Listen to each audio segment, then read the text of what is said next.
You're welcome back to Alive and Kicking. Now, during a 40-year corporate career, Brian Kennedy built a reputation as a trusted leader. Now, as a seasoned motivational speaker, mental health and wellness coach, he empowers clients to surpass their limitations. He's just published his first book, The Bulletproof Banker, and he joins me in studio now. Well, Brian, you are very welcome. Thanks for having me, Claire.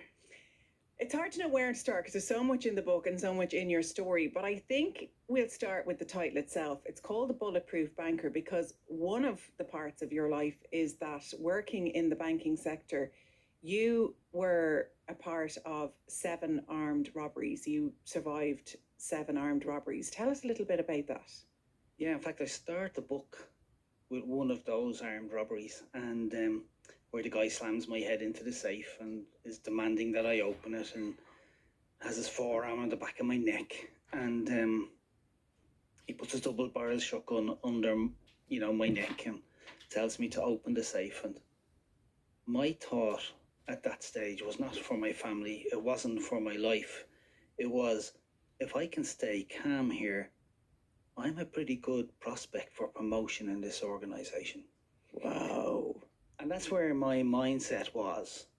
And when you go back to the very beginning, where my early educators, and I'm of an age where, education is different now, thank God. My early educators would have told us we were not going to be any good. They put us at the top of the class when we got the questions wrong. They shamed us in front of our peers. They taught us fear, shame, and guilt. They put us in the corner. And when we got emotional, they'd poke us and say, what are you crying for? You're a girl? What are you going to do when you're a man? You have to look after a family. And what that did to me, I can only talk for myself personally, but maybe many people of my generation, was that we felt that we had to have all the answers.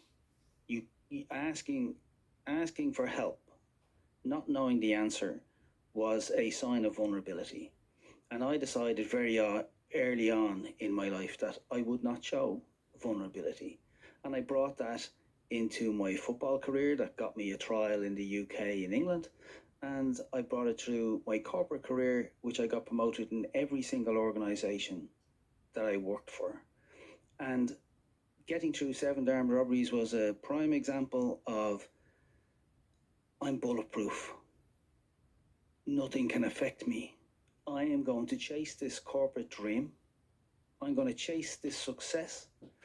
But actually, if you take a moment to think about it, I had no idea what that success looked like. None whatsoever. And, as I sit here today before you, I can tell you that I'm probably the luckiest man in the world, and that I met my wife when she was 16 and I was 18, and we're 39 years married next month. And if she's listening, I love you, sweetie. We're 46 years together, and I'm truly blessed. But I left Martina to do everything at home with our kids, to buy our house that we live in now, because I was in my head chasing a corporate dream. And it takes a very strong woman to support a person who's in their head like that, who believes that it has to be them that looks after the family. It has to be them that is successful. But actually, you do not know what success looks like. So the book was written to help many people, should I say particularly men, that was in my head, who struggle with the mindset that I had, who struggle in work to say no, to set boundaries, and dare I say, to believe in themselves. Because we're living our lives at 100 miles an hour, that, Monday becomes Friday and January is suddenly October, and we sit back one day and we wonder, what's happened? So all of that culminated for me where I was working 84 hours a week, managing a department in a bank, and one very tiny little experience during that day put me over the edge, and I suffered mental exhaustion.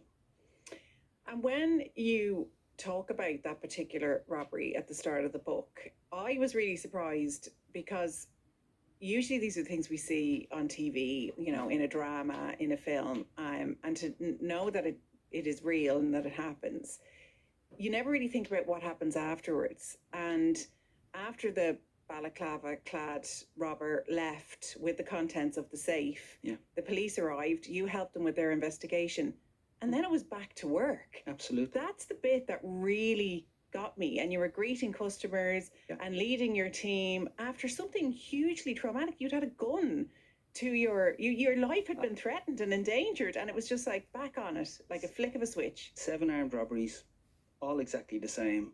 Serve customers after, depending on the time of day that the robbery happened. A gun to my head, a knife to my throat, a syringe pointed at me back in the day. The guards would come. Is everybody okay? My regional management would come out, and the first question they would ask would, how much was taken? So I try to, the message that I'm trying to get across in the book as well is one of leadership, which is, how do you react to the people that you're leading? Do you understand the impact that you can have on their lives, their mental health, and the way in which you're speaking to them, leading them?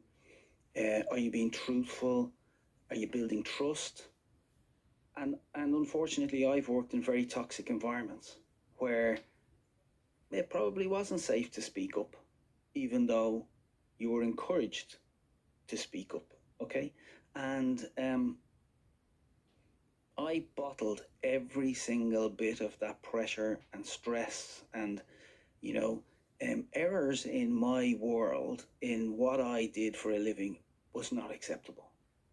You can hear people talk about, oh, you have to make an error and you learn from it. Yes, of course you do.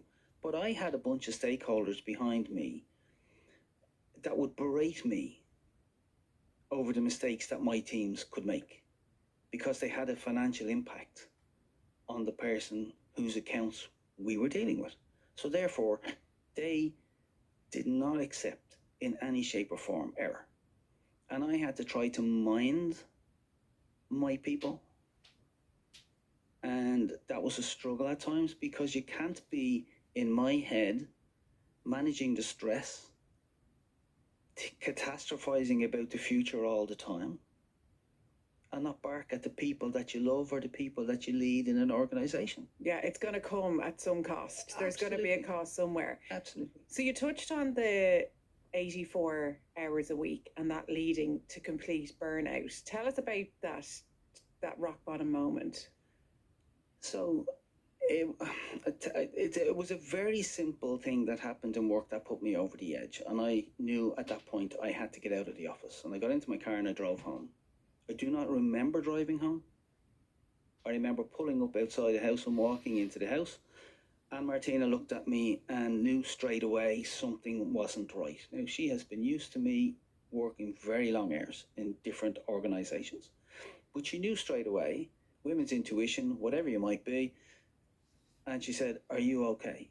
What's wrong? And she tells me that there was just this grey shadow over my face. I just did not look like me. And I said to her, I don't think I can do this anymore. I don't think I can do this anymore. And I don't know whether she knew what I was talking about, whether it was a marriage, and it wasn't that, because I'm blessed and we're extremely happy, but it was just work. And she sat me on the couch and we had a bit of a chat. I don't know what we were talking about. I probably talked gibberish. I slept for 2 hours on the couch. And she brought me to the doctor the next day, and the doctor said, Brian, you are mentally exhausted. Your brain needs to stop. You need to get away from a phone, a computer. You need just nothing. So he signed me off work for 3 weeks. And that was the first time, I think, ever I'd been sick in a career. And the following Monday, as I explain in the book, my kids are gone to school and my wife has gone to work, and I'm sitting on the couch and I'm watching Jeremy Kyle on the telly, and what a show. And I just felt this wave of emotion coming, and I fought it. You do not show emotion. I had this suit of armor. I'm on my own, and I fought it, and it was so deep, and eventually it just burst through, and I cried like a baby, and the snot ran out my nose, and I didn't know what was happening. I never cried like that before. And at one point, I could see myself from the ceiling, looking down at myself. And I heard this voice call me. And I used to hear that voice when I was a kid, because I'm a twin, and my twin died at 3 months. And I promised that I would live our life for both of us. And I had forgotten that promise. At that moment, I realized I was so much in my head, I had forgotten that. And I stood up, I looked at myself in the mirror. I did not recognize who I saw. And I get emotional when I think about it. But I thought I was losing everything. I thought I was rock bottom. And this voice said, go out into the garden, make yourself a cup of tea, go out into the garden. And I did, and I sat there, and this robin came and sat beside me in the garden. I don't know whether you read that story in the book, and this robin just sat there and looked at me, nodding his head. And he went from the table to the top of the chair. And I suddenly found myself calming. And I, I just felt my body calm, and I was intrigued by this little robin. And I have a great faith. My mother brought me up to have a great faith, and I know there's a difference between religion and spirituality, but this was a deeply spiritual moment. And I thought I would go and get a biscuit for this little bird. And then the other thought was, no, don't, because you'll frighten him away. And I wanted to stay in that moment, because that was the first time ever I'd been in the present moment, what they call the present moment. It was just me and the bird. Didn't care about the past, wasn't catastrophizing about the future. It was just me and this little bird. So I just had this thought that if I can have that compassion for that little bird and not frighten him, could I not show a bit of that to myself? Not be so hard on myself. And to just look around what I was grateful for, and understand what was the purpose of my life, and what had it led up to now. And I thought of Martina, my kids, and how happy we were, and I just said to myself, oh, well, what else is there? But that's success. Look at the house I have, things that I was striving for. I had a good job, a good pay, beautiful house that Martina, by the way, had put an offer on before I'd even seen it, because I was too blinking busy in my head.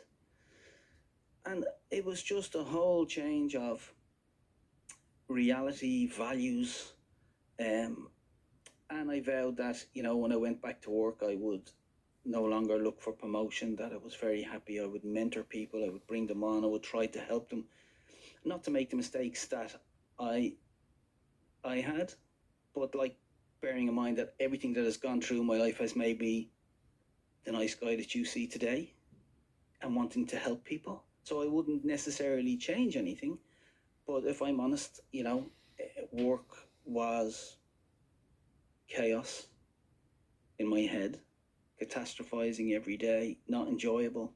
School was the same. But since I had that breakdown, and once I had counselling, and the counsellor said to me one day, Brian, sometimes like the phoenix, you have to burn in the flames to come back. And I felt that's what I've done. And I named my inner critic Cedric. And I listen to Cedric when he tells me I'm not good enough, and then I tell him to clear off, bug off. But I listen to him. I don't fight him. Whereas I probably would have had this inner battle all the time. And And in the book, I write about a really good friend that I made during my recovery called Marcus. And that was Marcus Aurelius, the Roman emperor who died, believe it or not, on the 17th of March, I think AD 180, St. Patrick's Day. How amazing is that for an Irish guy to make a pal? Because his meditations, when I read his meditations, you know, about our thoughts and how they affect the way we live, just made me really think about life. And Tom Huddleston's quote that I have in the book, where he says, we all have two lives, and the second one starts when we realize we only have one, is a game changer. So can I just get people who, you know, obviously please buy the book and read the book, but if you can identify yourself in me, can I ask you please just to slow down? Look at what you're grateful for. Look at what you've got. And try and, let's take it to the basic. What is the basic of what you want in this life? And what is your ceiling? Because when you get to the ceiling, now you can enjoy life.